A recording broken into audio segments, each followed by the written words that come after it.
Hi, I'm David Dempsey. I'm here to talk to you today about conflict transformation, one of the 5 essential human technologies for the 21st century.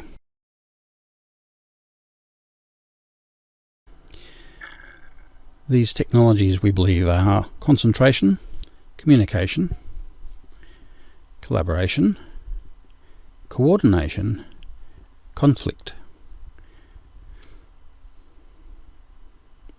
You know how life can be unpleasant when people argue with us, physically hurt or fight us, block and stop us from doing work, or go slow and resist a group project. Sometimes people give in and then moan and complain they didn't get what they wanted.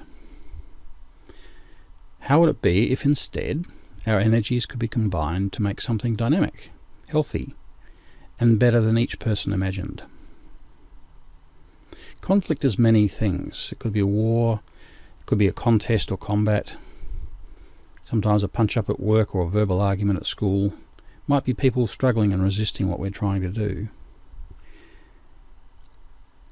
In all of these things, what we see on the surface is often very different to what's happening inside for the person.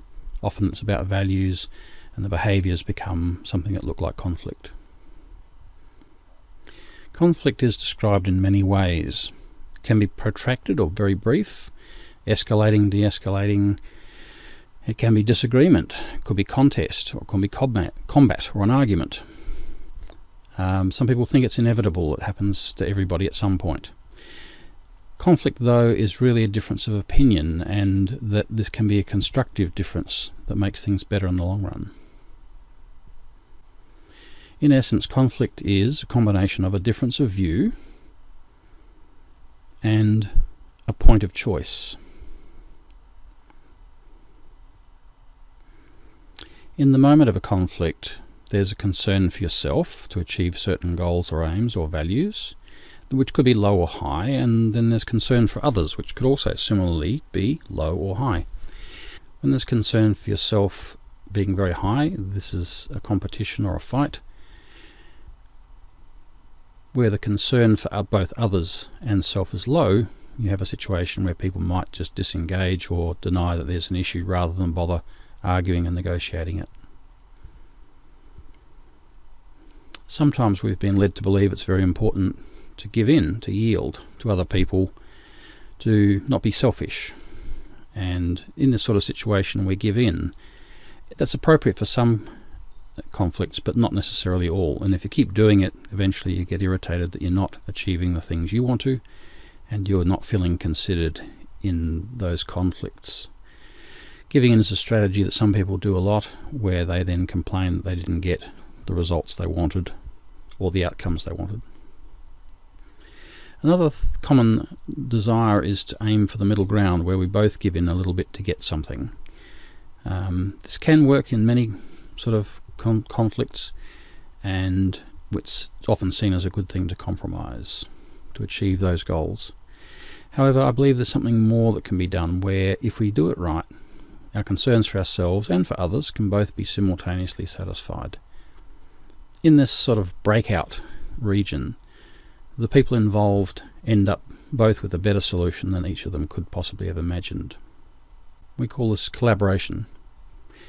And when self and others are both considered, we can end up with a solution which is far better than each of us might have thought. So we can change things from an either-or sort of conflict to one where it's you and me being involved in finding a solution. How do we do that? We choose to be centered to do this so that we can focus. We accept our connectedness as people. There's a power of discovery. We need a willingness to understand,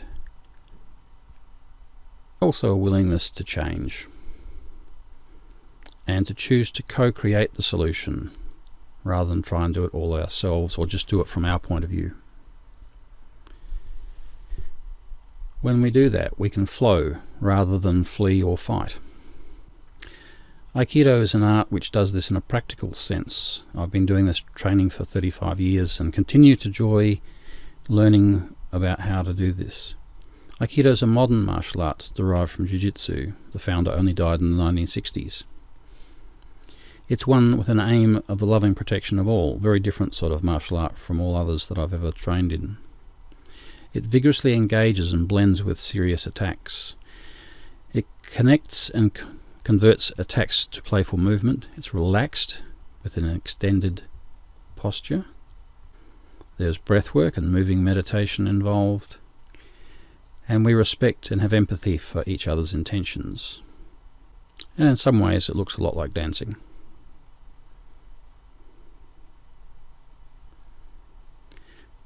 One of the things we are helping young people to do is learn to deal with conflict in their lives more productively. Aikido movements can help us practice for verbal confrontations and negotiations. The constant practice develops a relaxed stance with graceful movement which signals to others that you are not threatened by a confrontation. Physical competence brings a mental confidence. And the aim is to do better than waste effort and risk relationships, people, and so on in fights, or to give in and not have our needs met. And we seek the breakthrough. For people to see an example of this, I'd really highly recommend Bruno Gonzalez and his work, which is on YouTube. It's a very powerful and gentle demonstration as people train. They're not being hurt, they're engaging in playful martial activities. There's a verbal and physical analogue in conflict. A verbal or emotional confrontation has a physical analogue, or a mirror. Similarly, a physical confrontation can have a verbal or emotional analogue. Instead of a physical or verbal confrontation causing an immediate reaction, that does happen anyway, but instead of choosing to react to that, if we take a pause and consider, it creates space for, instead of a reaction, a response.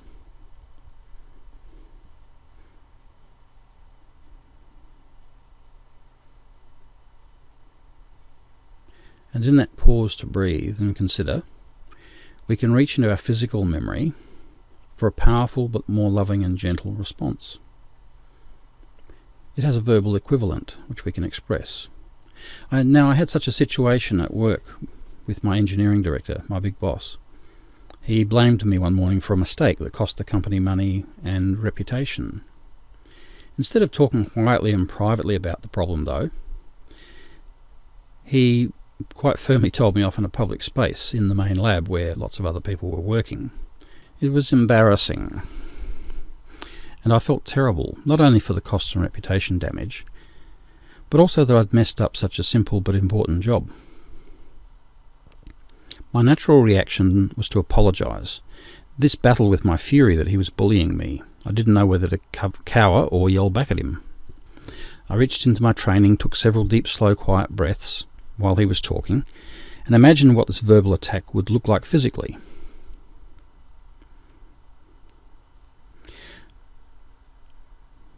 The breathing helped calm my mind and relax my body. I was still attentive and realised the verbal attacks felt physically like a repeated head strike, a shomanuchi as we call it. The breathing also reduced the size of my boss's anger in my eyes, so I saw it as his problem, and thought about shomanuchi and what we could do with it.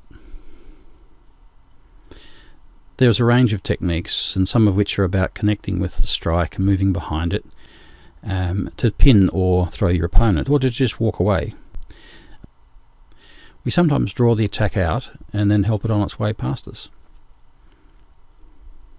So I asked questions to draw out all of the facts about what happened, to be able to see it from his and the customer's views, and of the technician whose work I'd signed off.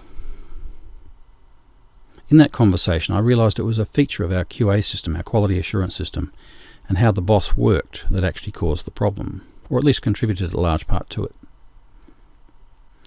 I was glad in the moment that I hadn't lost my temper, and later the boss realised his error and apologised. Well, not actually. He sent his second in charge to apologise on his behalf.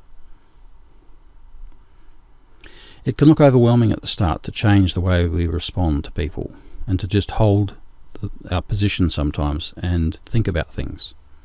It can look a bit like this. However, by working together, we bring joyful success. Thank you very much, and I hope you've enjoyed the presentation.